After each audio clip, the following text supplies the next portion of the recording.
నా పేరు పెద్దిపప్పు కోటేశ్వరరావు, మాదిగ సంక్షేమ సంఘ వ్యవస్థాపక అధ్యక్షుడిని. ఇప్పుడు జగనన్న నా కష్టం చూసి ఆంధ్రప్రదేశ్ లేబర్ బోర్డు నెంబర్గా ఇచ్చారు. గత 4 నెలల నుంచి నెంబర్గా ఇచ్చారు. ఆ విజయసాయిరెడ్డి గారు ఏదో చెప్పి ఇప్పించారు.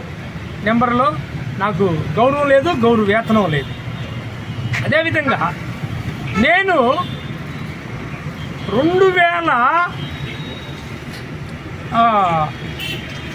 2019లో మాదిగల్ని మోసం చేసిన చంద్రబాబు నాయుడు అని నేను రాష్ట్రమంతా తిరిగి జగనన్న గెలుపు కోసం జగనన్నను గెలిపియండి, చంద్రబాబు నాయుడు జనాన్ని మోసం చేసేవాడు, మా మాదిగలను మోసం చేశాడని చెప్పి రాష్ట్రమంతా తిరిగారు. అదేవిధంగా తుమ్మలపల్లి కళాక్షేత్రంలో 500 మంది తెలుగుదేశం కరుడుగట్టిన కార్యకర్తల్ని నేరుగా నాగార్జున సాక్షిగా, నందిగామ సురేష్ సాక్షిగా, మల్లాది విష్ణు సాక్షిగా సజ్జల గారికి చెప్పి నేను తుమ్మలపల్లి కళాక్షేత్రంలో నా సొంత ఖర్చులు పెట్టుకొని 500 మంది కరుడుగట్టిన తెలుగుదేశం కార్యకర్తల్ని వైసీపీలోకి చేర్చా. ఈ సజ్జల గారికి తెలుసు. మళ్ళీ అదేవిధంగా నేను గౌరవనీయులైన సజ్జల గారి చేత ఒక ప్రచార రథం ఓపెన్ చేయించుకొని రాష్ట్రం 13 జిల్లాలు తిరిగి ప్రచారం చేసి, ఇదిగో ఈ ప్రచార రథాన్ని సజ్జల గారు ఓపెన్ చేశాడు. ఈ ప్రచార జగనన్న సంక్షేమ పథకాలను ప్రజలు ఓపెన్ చేస్తే అది నేను ప్రచార రథం ద్వారా పార్టీని 5 పైసలు ఆశించకుండా నేను నా సొంత ఖర్చులతోటి 13 జిల్లాలు తిరిగి ప్రచారం చేసి ఎస్సీ లీడర్లని పల్లి క్యాంపు కార్యాలయానికి తీసుకొచ్చి 3000 మంది కార్యకర్తలతో గౌరవనీయులైన విజయసాయిరెడ్డి గారి అధ్యక్షతన నేను పార్టీ క్యాంపు కార్యాలయంలో నేను విజయసాయిరెడ్డి గారిని అధ్యక్షుని చేసి ఈ రాష్ట్రం 13 జిల్లాల నుంచి మాదిగా మాలా లీడర్లు తీసుకొచ్చి మీటింగ్ పెట్టా. ఎస్, నీవు గట్టి కార్యకర్తవని విజయసాయిరెడ్డి గారు అన్నారు. నీ సేవలు పార్టీకి అవసరం, 2024 నీకు ఏదో ఒకటి చేస్తామన్నారు.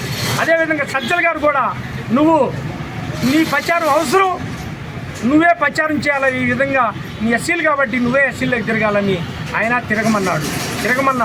అదేవిధంగా మళ్ళీ తిరుపతి డాక్టర్ గురుమూర్తి గారు జగనన్న నిలబెడితే అక్కడికి వెళ్ళి 7 నియోజకవర్గాలు, తిరుపతి పార్లమెంట్ 7 నియోజకవర్గాలు తిరిగి నేను 7 నియోజకవర్గాల మా ఎస్సీలని నా కమిటీలను తీసుకొచ్చి పెద్దిరెడ్డి రామచంద్రారెడ్డి గారి కళ్యాణ మండపం అడిగి ఆ కళ్యాణ మండపంలో 2-3 వేల మందిని కార్యకర్తలను తీసుకొచ్చి దానికి పెద్దిరెడ్డి రామచంద్రారెడ్డి గారిని, వైవి సుబ్బారెడ్డి గారిని అధ్యక్షతన నేను ఆ కార్యక్రమం జరిపి గురుమూర్తిని గెలిపించడానికి నా వంతు నేను కష్టపడితే దానికి వైవి సుబ్బారెడ్డి గారు నన్ను కరెక్ట్, నువ్వు కష్టపడుతున్నావు, 2024 నీకు మంచి రోజులు వస్తాయి, నీకేదో ఒకటి చేస్తామని వైవి సుబ్బారెడ్డి గారు అన్నాడు. అదేవిధంగా ఆయన నన్ను ఇంకా పార్టీకి గట్టిగా పనిచేయమన్నాడు. అదేవిధంగా కౌళమ్మ బద్దివేలు ఎలక్షన్కి కౌళమ్మని గెలిపించడానికి పౌరమావిళ్ళ అంబేద్కర్ భవనంలో ఆ మండలాలను తీసుకొచ్చి మనం జగనన్న పెట్టిన కౌళమ్మని గెలిపించాలని చెప్పి ఇదిగోండి పౌరమావిళ్ళ అంబేద్కర్ భవనంలో ఆ మండలాల వాళ్ళందరినీ తీసుకొచ్చి సమావేశం చేసి కౌళమ్మ గెలుపుగా నేను సహాయపడ్డా. అదేవిధంగా ఇదిగోండి పాంప్లెట్లు, ఎన్ని మీటింగులకి ఈ రకంగా జగనన్న కోసం పాంప్లెట్లు వేసి ఎన్నో మీటింగులు పెట్టా. ఇప్పుడు ఇదిగో 600 చిల్లర మండలాల వాళ్ళు పాంప్లెట్లు వేపించారు. ఇవన్నీ వాళ్ళ ఫోటోలు. నాకు ప్రతి మండలంలో నా సభ్యులు ఉన్నారు. అదేవిధంగా ఇదిగో జగనన్న సంబరాలు జగనన్న పింఛన్ల సంబరాల కార్యక్రమం జరుపుతున్నా నేను. అదేవిధంగా ఇది ఎవరెవరైతే నాయకులు ఉన్నారో, ఎవరెవరైతే కలిశానో, ఎవరెవరైతే ఆదేశాలు ఇచ్చారో వాళ్ళందరితో తిరిగిన పాంప్లెట్ చేసి ఇది విజయసాయిరెడ్డి గారు పెట్టిన ప్రోగ్రామ్ ఇది. ఆయన ముఖ్య అతిథిగా వచ్చిన ప్రోగ్రాం. అదేవిధంగా ఇవన్నీ నేను పాంప్లెట్లు అన్ని కులాలను పిలిచి జగన్ గారు మీటింగ్ పెట్టి పాంప్లెట్లు వేసా. ఈ మీటింగ్కి విజయసాయిరెడ్డి గారు వచ్చిన మీటింగు. అదేవిధంగా ఇది గుంటూరులో మీటింగ్ పెట్టా. ఇది గుంటూరులో అన్ని కులాలను పిలిచి మీటింగ్ పెట్టిన పాంప్లెట్. అదేవిధంగా ఇది కూడా జగన్ గారి మీటింగు. ఇట్లా ఇవన్నీ నా జగన్ గారితో పాంప్లెట్లు గుంటూరులో ఇది పెట్టింది. ఇది మాదిగ సంక్షేమ సంఘం పాంప్లెట్. ఇది ఇంకొక మీటింగ్ జగన్ గారితో పెట్టిన మీటింగు. ఇది మా నాయకులంతా నువ్వు మాకు అంబేద్కర్ తోటి జగజ్జీవనరావు తోటి సమానంగా మాకు పనిచేస్తున్నావు అని పాంప్లెట్. ఇది తుమ్మలపల్లిలో 500 మందిని తెలుగుదేశం నాయకుల్ని వైసీపీలో చేర్చిన పాంప్లెట్. ఇది గురువు సంతరావిదాస్ గారు జయంతులు జరిపే పాంప్లెట్ ఇది. అదేవిధంగా ఇప్పుడు ఈ పాంప్లెట్ లాస్ట్గా నేను ఏం చేశాను ఏందనే దాని మీద వేశాను. ఇదిగో సజ్జల గారితో ఏం చేశాను, విజయసాయిరెడ్డి గారితో ఏం చేశాను, సుబ్బారెడ్డి గారితో ఏం చేశాను, ఇది రామచంద్రారెడ్డి గారితో ఏం చేశాను ఈ పాంప్లెట్లు వేసి తిరుగుతున్నాను. అదేవిధంగా నేను ఇప్పుడు ఎందుకు ఇదిగో నేను పార్టీకి సిద్ధమని తిరుగుతున్నాను. అయ్యా గౌరవనీయులైన జగన్మోహన్ రెడ్డి గారు వీళ్ళందరూ నన్ను పార్టీకి పనిచేయమన్నారు. నేను పార్టీకి పనిచేశాను. చివరికి నీకు 2024లో ఏదో ఒకటి చేస్తామన్నారు. వీళ్ళు ఇప్పుడు మా జగన్ గారు పిచ్చేజ్ కోసం నాగార్జున తీసుకొచ్చి మీ సంతలోదులు పడేశాడు. ఆ నందిగాం సురేష్ని తీసుకొచ్చి బాపట్లు వేశారు. జగన్ గారు వేశారు. మమ్మల్ని ఏం చేయమంటున్నారు? ఆ రోజు జగన్ గారు చెప్పలా నాకు పని చేయమని. సజ్జల గారు నీవు పార్టీకి బాగా పనిచేస్తున్నావు అన్నాడు. విజయసాయిరెడ్డి గారు నువ్వు మా పార్టీకి పనిచేస్తున్నావు, సిన్సియర్ వర్కర్ అన్నాడు. సుబ్బారెడ్డి నువ్వు వెరీ గుడ్, పార్టీకి బాగా ఉపయోగపడతావు అన్నారు. అదే రామచంద్రారెడ్డి గారు అన్నారు. ఈరోజు అయోధ్య రామరెడ్డి గారు నువ్వు వాళ్ళు కదా అప్పుడు అని ఆయన అంటున్నాడు. ఇప్పుడు మళ్ళీ వేణుగోపాల్ రెడ్డి గారిని తీసుకొచ్చి మనకి సంతనూతలు పడి క్యాచ్ చేశారు. ఆయన్ని రాత్రి అడిగితే ఆయన నేనేం చేసేది నన్ను నిన్నగా మొన్న వేశాను అంటున్నారు.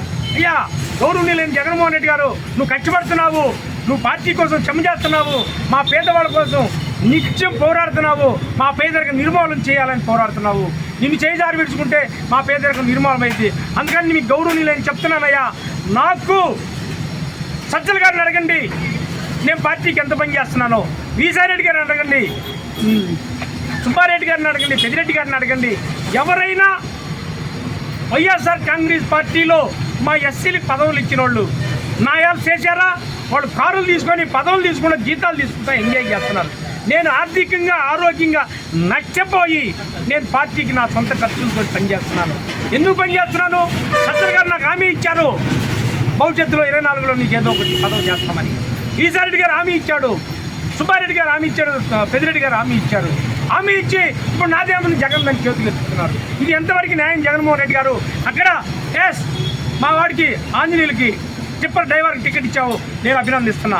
అదేవిధంగా మా వాడికి పనికార పథకం చేస్తున్న వాడికి టికెట్ ఇచ్చావు, నేను ఏరికోటి నిన్ను అభినందిస్తున్నా జగన్మోహన్ రెడ్డి గారు. ఈ కోస్తా జిల్లాలో వాళ్ళు టిప్పరోడు కాపురం నడుపుకుంటున్నాడు. ఇప్పుడు పనికార పథకం పోయేవాడు పని చేసుకుంటున్నాడు, కాపురం నడుపుకున్నాడు. నేను కాపురాన్ని వదిలేసి కాపురాన్ని ఇబ్బంది పెట్టా.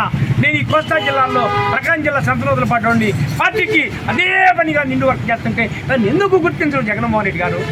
నన్ను గుర్తించి ఇప్పటికైనా ముంచిపోయి నేను మొన్న ఇడుపులపై వచ్చాను మిమ్మల్ని కలుద్దామని, కుదరలేదు. నీకు చెన్నై నుంచి ఒక లెదర్ తీసుకొచ్చి ఒక పనివాడి చెప్పులు చేసి తొడుగుదామని తీసుకొచ్చాను, నన్ను కుదరలేదు. పుట్టా ప్రతాపరెడ్డి గారు రమ్మన్నాడు, ఆయన కూడా వీళ్ళు కుదరలేదు.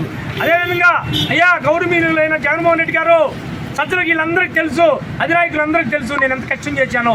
నిన్ను ఇప్పుడు బాపట్ల ఎంపీగా నన్ను గెలిపించడానికి బాపట్ల ఎంపీ 7 నియోజకవర్గాలు నన్ను రమ్మంటున్నారు. ఆయన ఒకసారి వచ్చారు, మాకు కనపడలేదు. మళ్ళీ జగన్మోహన్ రెడ్డి గారు ఆయనే వచ్చి మా నెత్తిన పెట్టాడు. అది కాదు, నువ్వు రా అని నన్ను కోరుకుంటున్నారు. సంతనూతలపాడు నియోజకవర్గ ప్రజలు కూడా. ఆయన ఎవరో పోయినసారి ఒక ఆయన వచ్చాడు, సుధాకర్ బాబు, మా నియోజకవర్గాన్ని మోసం చేసిపోయాడు. మళ్ళీ అదే అర్జున్ గారు మాకు మోసం చేయకపోవడానికి ఇంకా ఆయనే ఆ సుధాకరే బెటర్ అంటున్నారు, ఈయన ఇంకా మోసం చేసేవాడు అంటున్నారు. నువ్వు రా కోటేశ్వరరావు గారు, నిన్నైతే మేము పార్టీలకు అతీతంగా కులాలకు అతీతంగా నేను గెలిపించుకుంటాము, నువ్వు మా జేబులో మనిషివి, అందరికి అందుబాటులో ఉంటావు అని నన్ను కోరుకుంటున్నారు జగన్మోహన్ రెడ్డి గారు. మీరు ఆలోచించండి, మీరు ఎంక్వైరీ పెట్టండి, మీరు ఏ రిపోర్ట్లైనా తెప్పించుకోండి. నా అభ్యర్థిద్దాన్ని కాపాడండి. సంతనూతలపాడు ఎమ్మెల్యే కానీ బాపట్ల ఎంపీ కానీ మీ గౌరవనీయులైన జగన్మోహన్ రెడ్డి ఇగిపోతే నాకు సావేసేయడమని ఈ సందర్భంగా గౌరవనీయులైన జగన్మోహన్ రెడ్డి గారికి చెప్తాను.